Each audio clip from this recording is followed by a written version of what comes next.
नमस्कार, राजपथ टुडे के news bulletin के साथ मैं संजय खरे। शुरू करते हैं खबरों का सिलसिला। हम आपको बता दें कि अभिवक्ताओं ने न्यायालय परिसर में अभिवक्ताओं की सुरक्षा सुनिश्चित करने हेतु एसडीएम को दिया ज्ञापन। आज महुआ जिले की कुलपहाड़ तहसील के अभिवक्ताओं ने दिल्ली रोहिणी कोर्ट में हुए गोलीकांड को देखते हुए कुलपहाड़ तहसील परिसर में सुरक्षा की मांग की है।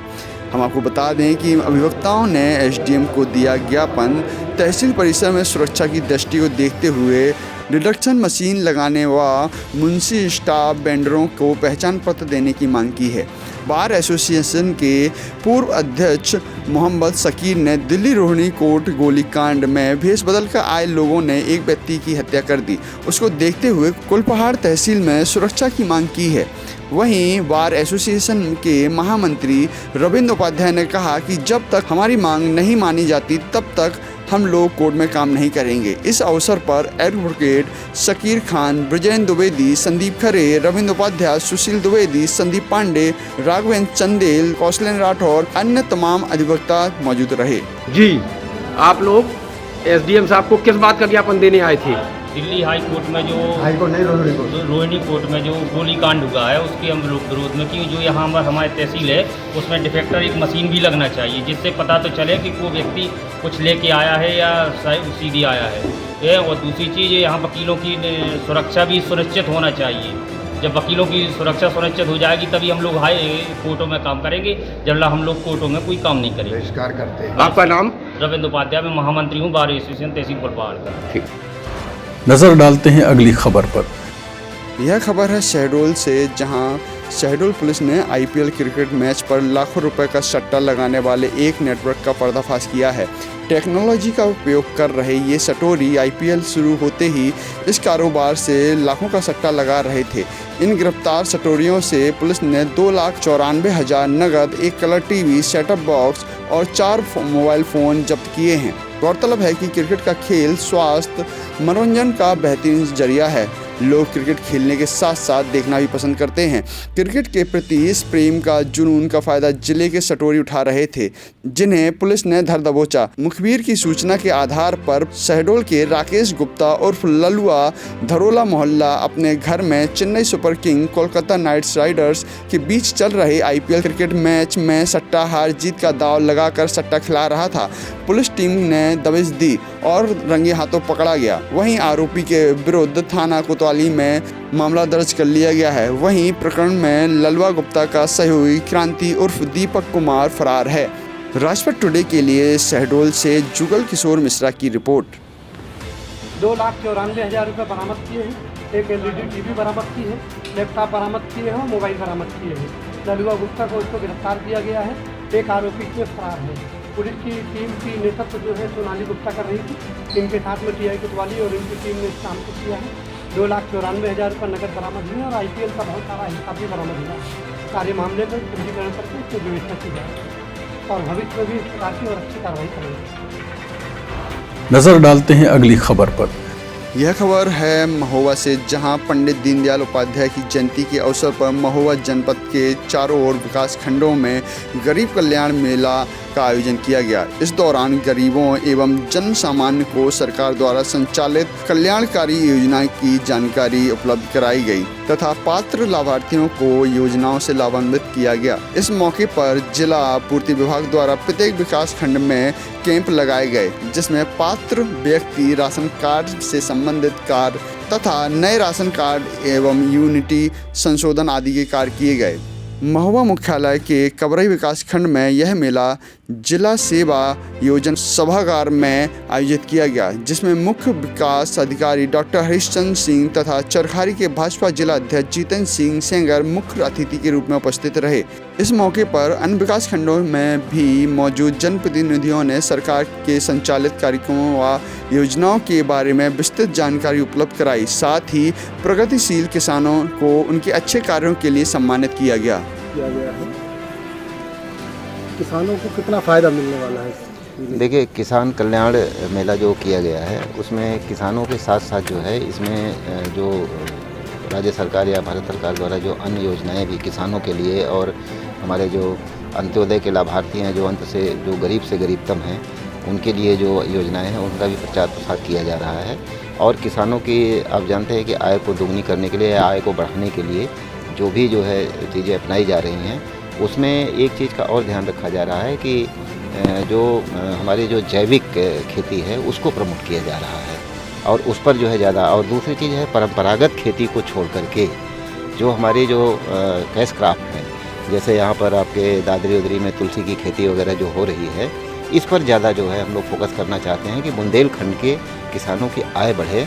परंपरागत खेती में केवल सब्सिस्टेंस हो जाता है, केवल निर्वाह कृषि के रूप में हो जाती है, तो उस पर प्रमोट करके एफपीओ वगैरह का गठन करके उसमें प्रमोट करने का हम लोगों का जो है पूरा उद्देश्य है इस मेले का, कि किसानों को जो है कैसे उनकी आय बढ़ाई जाए और किस प्रकार से उनको ज़्यादा से ज़्यादा लाभ मिले। क्योंकि परंपरागत तरीके से जो हम खेती करते हैं उसमें उनके उत्पादन भी कम होते हैं और उनको ख़रीदने वाले भी कम होते हैं।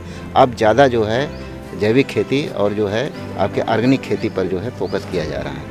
विभागों में बिचौलिए बहुत सक्रिय हैं, उनको ख़त्म करने के लिए क्या किया जा रहा है? देखिए, इसी को ख़त्म करने के लिए जो डीबीटी सिस्टम हुआ, डायरेक्ट बेनिफिट ट्रांसफ़र जो है सिस्टम जो बेनिफिशरी का हुआ है, उस पर जो है जोर दिया जा रहा है।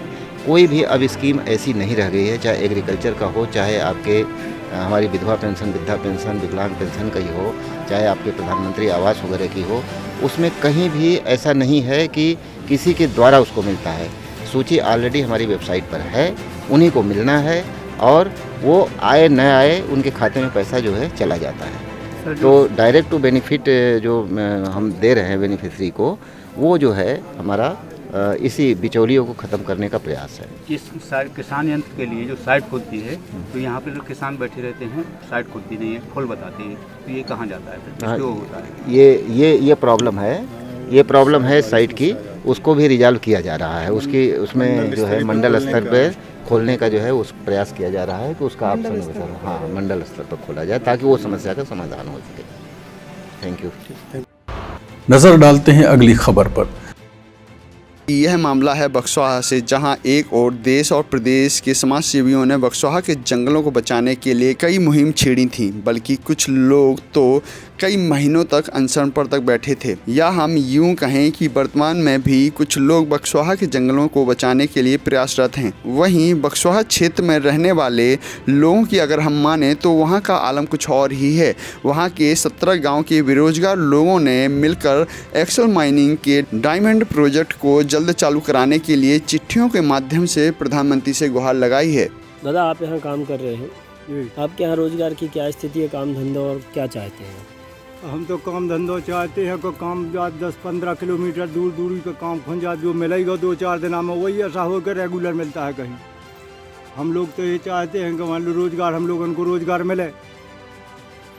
रोज़गार मिलने के साथ साथ अब और कुछ तो नहीं दिखा रहा। एक कंपनी की सुनी थी कि कंपनी यहाँ आ रही, चलो तो कंपनी आ रही तो उनमें रोज़गार मिले आदमी।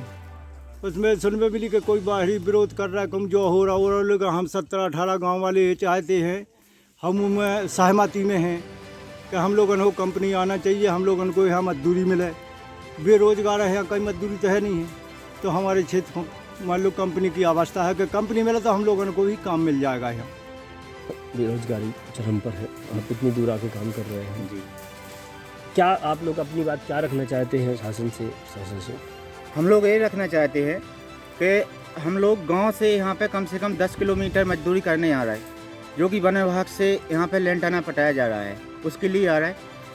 और हम लोग ये चाहते हैं शासन से, माननीय प्रधानमंत्री जी से, कि जो बाहरी लोग यहाँ पे विरोध कर रहे हैं, उसके बावजूद 1-1.5 साल पहले प्रोजेक्ट आ रहा था, उसके विरोध के जरिए ये डिले हो रहा है। हम लोगों का जो उमंग था कि हम लोगों को रोज़गार मिलेगा, वो हम लोगों का कुछ पता नहीं कैसा होगा आगे, लेकिन अब हम लोगों को ये है कि जल्दी से जल्दी चालू कराया जाए और हम लोगों को रोज़गार दिया जाए। और 17 गांव में जो हमारे इस परियोजना के अंदर गांव आते हैं, उसमें चल रहा है कि हम लोग प्रधानमंत्री जी के लाने पूरे 17 गांव के लोग पोस्ट कार्ड के जरिए निवेदन कर रहे हैं कि जल्दी से जल्दी चालू कराया जाए। नजर डालते हैं अगली खबर पर। आपको बता दें कि किसानों द्वारा किया गया भारत बंद आज 4 बजे समाप्त हो गया है। भारत बंद के दौरान पंजाब, हरियाणा, दिल्ली, यूपी समेत कई राज्यों में किसानों ने एक साथ प्रदर्शन किया। भारत बंद से दिल्ली में जाम के हालात बने हुए थे। ट्रैफिक कई किलोमीटर दूर तक लगा हुआ था, गाड़ियां रेंग रेंग कर चल रही थी। प्रदर्शनकारी किसानों के द्वारा अपनी मांगों को लेकर नेशनल हाईवे, रेलवे ट्रैक सभी जगह को सील कर दिया गया था। फिर हाल 4 बजे आज भारत बंद आंदोलन समाप्त हुआ। तो इसी के साथ हमारी खबरों का सिलसिला यहीं ख़त्म होता है। राजपथ टुडे की पूरी टीम के साथ इजाज़त दीजिए संजय खरे को। नमस्कार।